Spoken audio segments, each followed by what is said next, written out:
Hello everyone, happy Friday. It is Friday. the wind down. I'm winding down with a big old glass of water, which means we can't cheers. Because that's just, we don't want any bad luck. Nobody needs any bad luck. No, especially when we're talking about finances all day. Exactly.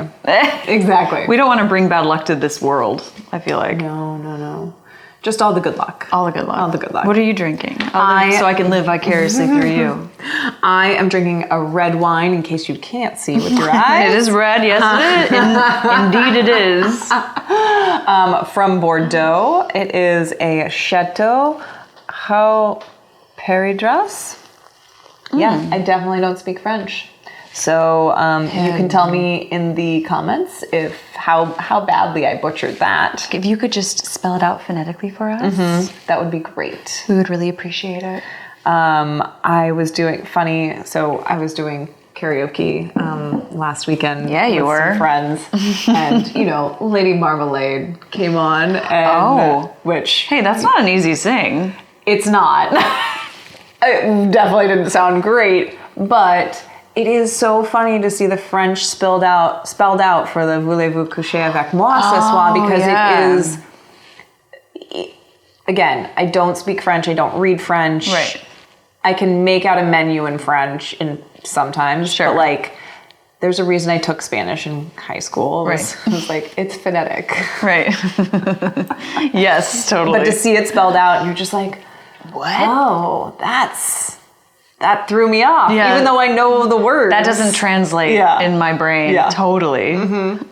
It would be funny if you were drunkenly sounding it out as is too. Yeah, exactly. Yeah. I mean, and then you think of all the weird English words that we have going on. Oh, totally. I know. And English has got to be confusing for people. So confusing. Yeah, everyone speaks it. Thank you for accommodating us always. Right. Oh gosh, so embarrassing. All right, so this week we are going to talk about personal finance tips that new graduates should follow, and this is from Yes Weekly. And who knows, maybe we'll have some of our own tips. Indeed. Take them or leave them. Yeah, take them or leave them. That's the great thing about advice and tips. Take it or leave it. That actually is a good tip. Yes, that is a very good tip. People will give you lots of advice. Unsolicited advice. Whether it's childcare advice, Oh my gosh. parenting advice, Oh my gosh. graduation advice. Oh my gosh. Relationship advice. I know in my 20s that was my favorite. I didn't want to listen to anyone. I was like, he's amazing. You just don't see when we're alone.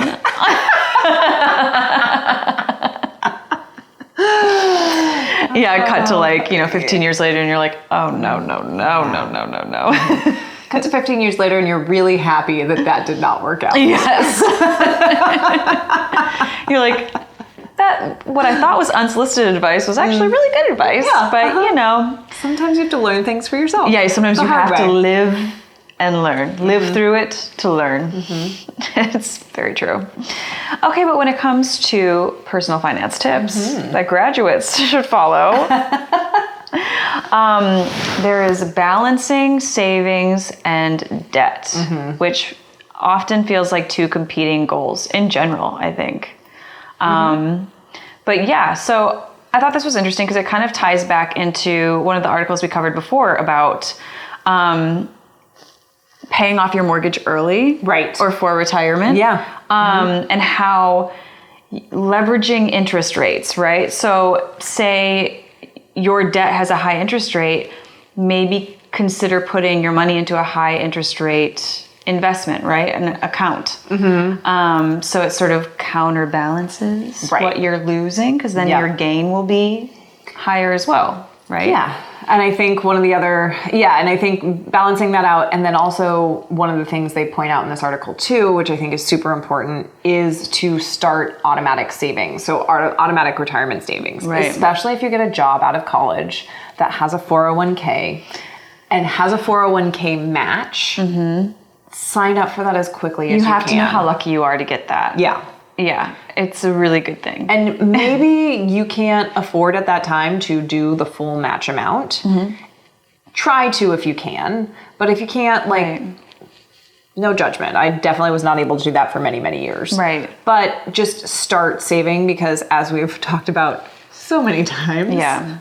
starting earlier, the compound interest will help you in the long run. Yep. So just putting that aside, and if you do have the match, it's basically, if the match is up to 3% per se, and you're able to put in 2% and your company is still putting in 2%, you're actually getting 4%. Right.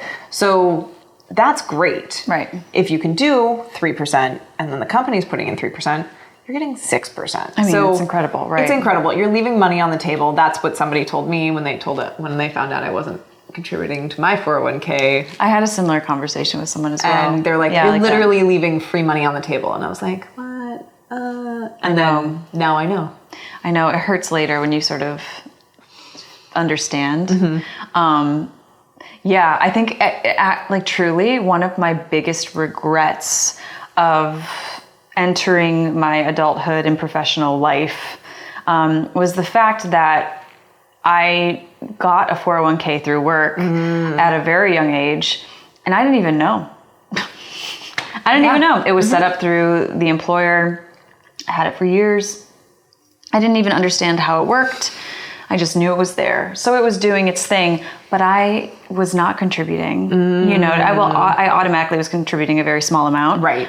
But I lost many years of opportunity to really, Put more money in there. Yeah, and so that is one of my biggest regrets, truly. But again, we talk about this all the time on the show. It's learning about these things earlier, I mean, there's just so much that we don't know, that we don't learn about. We don't learn about it in school. Families just aren't having these conversations. Right. And to understand like how this is going to set you up for your future. Yeah. In a very real way. I mean, truly, if you start early, I mean, it helps in the long run. Yeah, it does. So, and it also helps you set up habits that couldn't think of that word for a hot second. also helps you set up habits that set you up for success in the long run. Like that's the other thing, is if you're automatically pulling it out of your paycheck, then you're also not thinking about it as being part of your paycheck. Exactly. And if you continue to do that as you get older and put away that automatic savings, now you have an automatic, you're not just contributing to 401k, but you're contributing to an automatic savings account. And then also maybe you're pulling money out every month to put into a brokerage account. Right. Like this is just as your paychecks hopefully get larger as you get older and more experienced in the workforce. Yeah. You're able to do that. Right. Well, and the article also suggests that after you factor in all of your living expenses, to sort of look at what's left over and how much then you can contribute towards your debt every month. Yeah. So it's organizing really like your financial situation, and we talk about that on Healthy Wealthy Wednesday, don't we? We do indeed. So I know everyone's doing it already, so it's fine. We're going to go to a quick commercial break, and we'll be back with more tips for grads.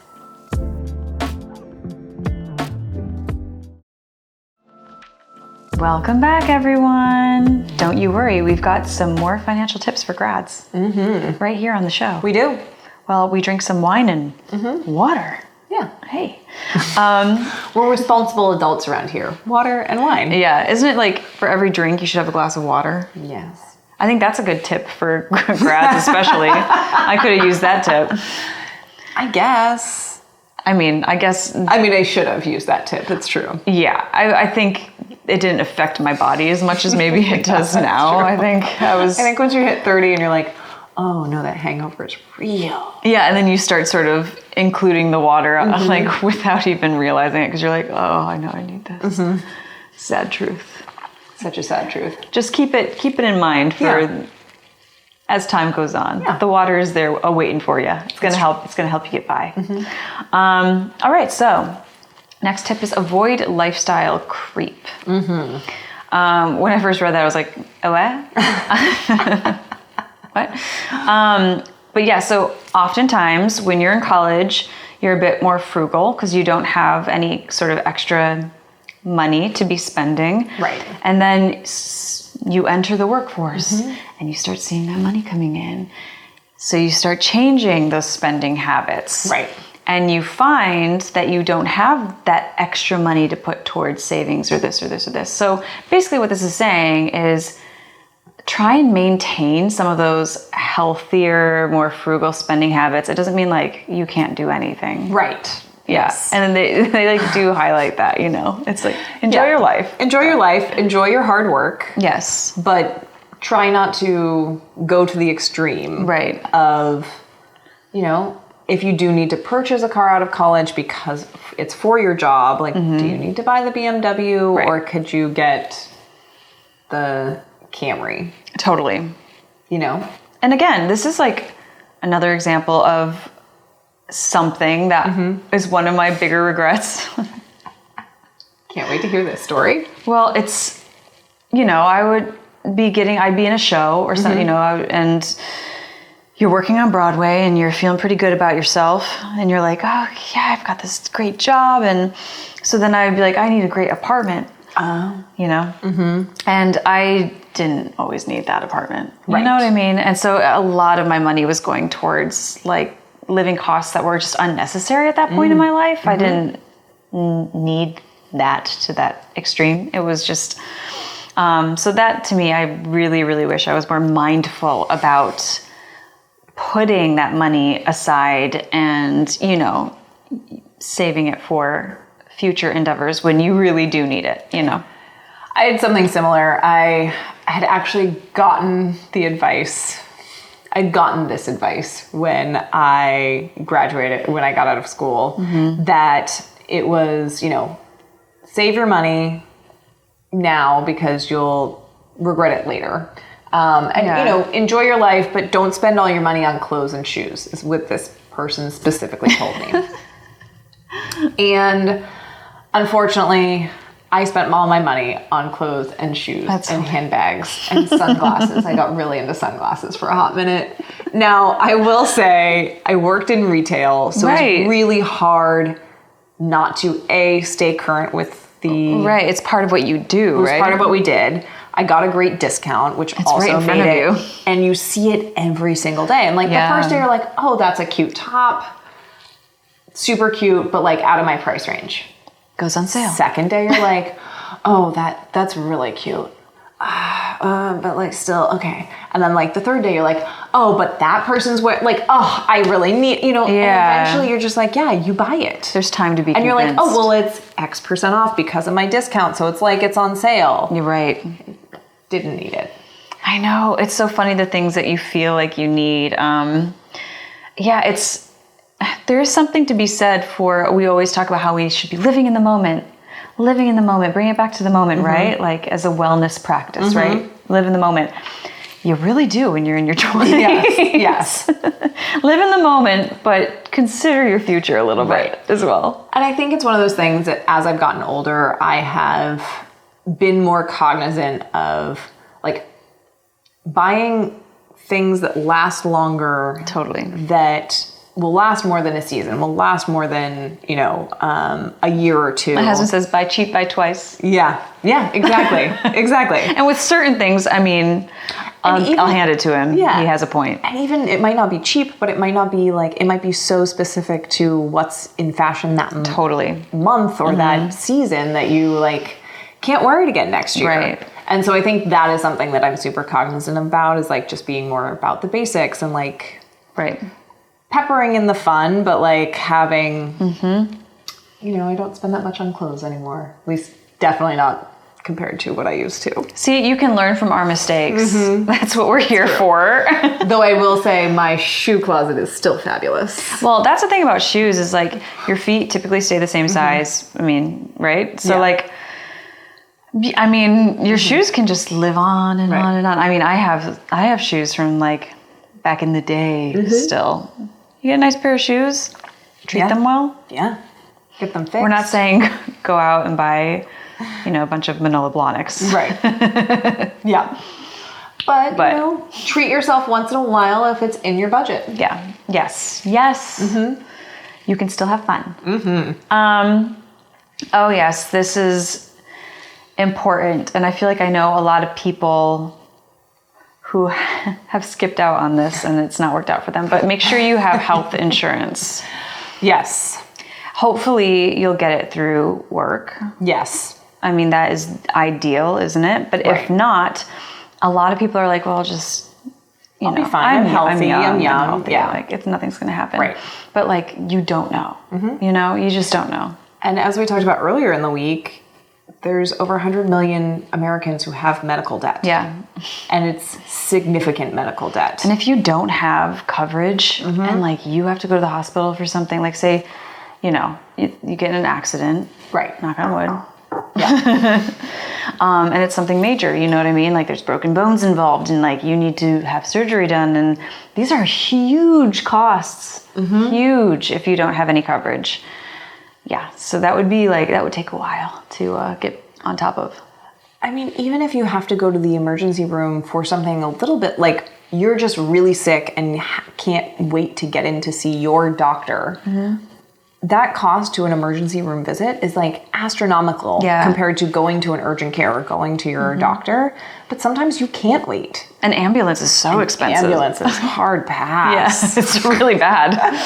Like really, like if you can avoid that, avoid the ambulance. I had a girlfriend in college who was an epileptic, and her whole thing was she had, you know, and her seizures could be very scary, especially to other people. I mean, obviously scary to her too. Right, but she would come out of them and be aware. She knew what had happened, right? Like it wasn't a new thing for her. Whereas like a bystander would be like, what? Yeah. And so her thing for all of her friends was like, if you see me have a seizure, don't call an ambulance. She's like, we'll go to the doctor. Like once the seizure's done, we'll go to the doctor. We'll take a cab. Like it's going to be a lot less expensive. Totally. And I was like, you know, and she was, I mean, unless she was like, and you know, obviously there's caveats to that. Like she'd gotten a head wound or something like that if something terrible happened. But that was her thing, was like, just, you know, like. I've heard horror stories. Oh, man. It's like shocking.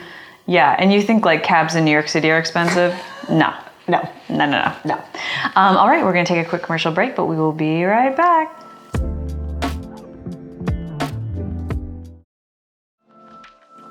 Welcome back, everyone. Okay, don't worry about it. We're not done. We've got more tips for you grads out there. Okay, we're gonna talk about building credit. So, okay, credit cards can be risky if you're unable to make those monthly payments in full, especially. But if you are able to, you know, responsibly have a credit card, and pay off that credit card monthly in full. You could start building some seriously good credit for yourself. Right.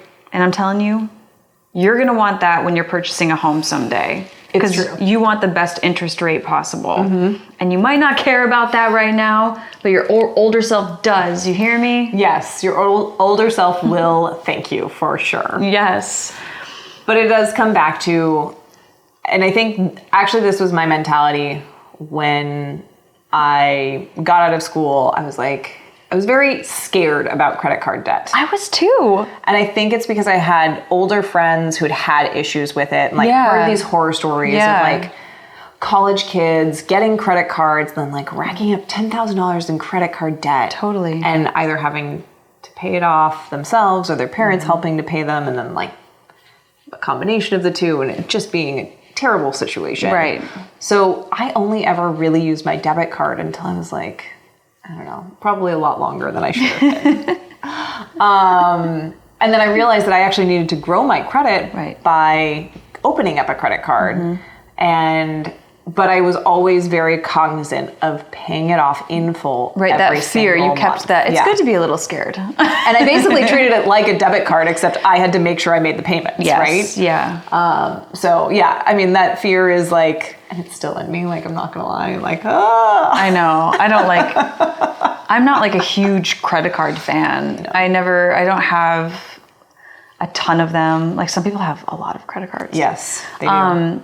But I was similar. I mostly used my debit card, but I had one credit card, and throughout my 20s, and this is like one thing that I did right, but I did it right without knowing.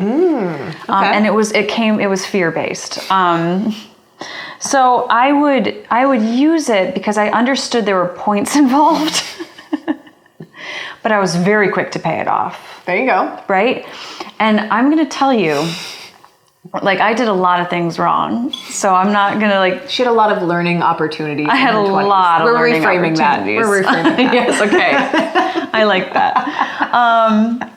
But I didn't realize I had built a really good credit score for myself over the years. I didn't know I was doing it. I was just scared, so I was paying it off, and I liked to get a free flight now and then. There you go. Yeah. And come to find, my husband and I are buying a house. I had a great credit score, so we were able to use that to our benefit and adjust our interest rate according to my credit score.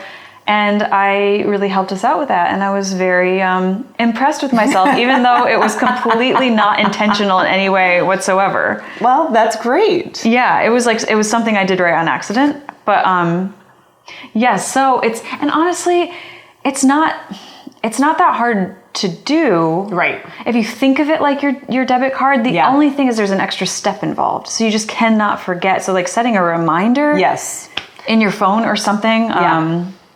Because sometimes just that extra step alone, people don't have the time for in their 20s. Like I know I didn't love doing it because I was like nervous I was going to forget, you know? Yeah. And I think by the time I started using a credit card, this is how long it took me to start using one.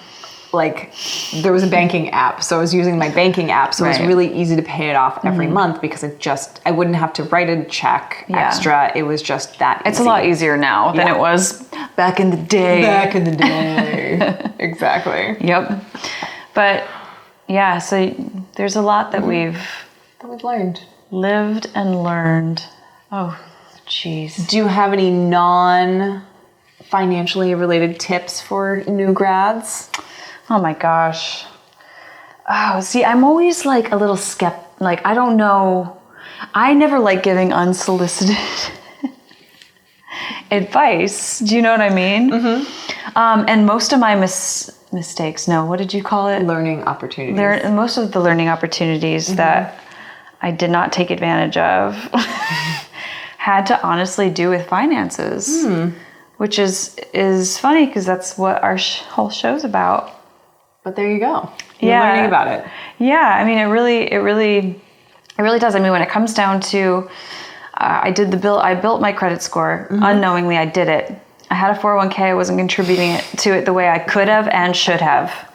I was overspending because I thought I can, you know what I mean? Yeah. And I wasn't thinking about the future and where I could actually invest that money to benefit me later down the road. So all of those things, I feel like confident, like sharing as a tip and saying like, don't do that. Like be more mindful about, putting that money aside, a 401k, if that's offered to you, understand what it is. And like, I didn't even know what it was. I didn't understand any of it. I was just like, I don't know, there's things there and like, yeah. Right. We didn't really talk about this stuff, so I didn't really learn it at home. Right. But for parents out there, I think that's a good tip is I think we need to start opening up that door of communication of just financial transparency with our children and letting them learn from our learning opportunities. Yeah, there you go. All right.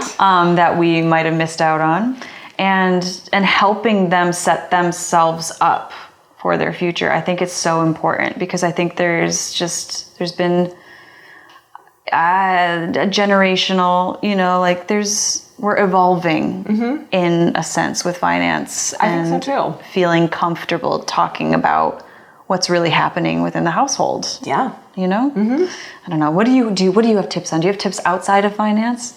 I do have a few. Oh, I'm excited. I'm not going to give any relationship advice because I get the juicy. Have lots of great relationship learning opportunities from my 20s as well. I will say, here's my only relationship advice is enjoy dating. It sucks. It's hard. And so awkward. It's so awkward. Don't order spaghetti. Don't order. don't order sushi. And if your date is lactose intolerant, still order the cheese. Just saying that. We're going to do that multiple times. Still order the cheese? Yeah. Yeah. You eat want the cheese? Yeah. You want cheese on your plate? Yeah, do it. Yeah. I like that. No, but like experience life. Yeah. And I think that that's what dating is. And I think it also goes, the other thing I was going to talk about was traveling. And the experiences you can have traveling, especially in your 20s when you might not have as much money. I certainly didn't. But you get really creative with ways to go see the world. Yeah. And I think you actually experience it in a different way and almost a more authentic way than you do when you're later on, and kind of feel buffered into these like either resorts or like a higher end opportunity. But really, when you're in your 20s, have children Yeah. or other things happening, or you're bringing them, and you can't just jump around to hostels or Airbnbs or whatever it is Yeah. that you're doing. You have freedom. Yeah, exactly. you? Yeah. And so I think dating and travel are very similar. It's just like have the experiences, and you don't always have to spend a lot of money doing them. No. You can go backpacking. I mean, like there's so many cool things you can do. I do feel like traveling is so informative, and I know that that's something that I will never regret investing in. Yes. Is seeing the world. I think it's really important and offers important perspective, and it's something that you can use and translate into your everyday life as well. Yeah, I think it offers an everyday learning experience. Totally. And that is my final tip. That's the best tip. We have to end on that. Never stop learning. Never stop learning. And that can be traveling. And traveling. And I think that it can be a myriad of different ways, but just gaining more and more knowledge. And that can be in business, that can be in your personal life. It can be through travel, it can be through food, it can be through so many different opportunities. But yeah. I read an article once that said the happiest people are the ones that can maintain curiosity and being in awe of. So if you can maintain that curiosity to learn new things, it actually enhances your overall well-being and happiness. And there you go. That's what we're going to end on today. That is what we're going to end on I hope you have today. a lovely rest of your Friday night. Yes, have a wonderful weekend. Thank you for joining us on another episode of The Wind Down. We will see you next week.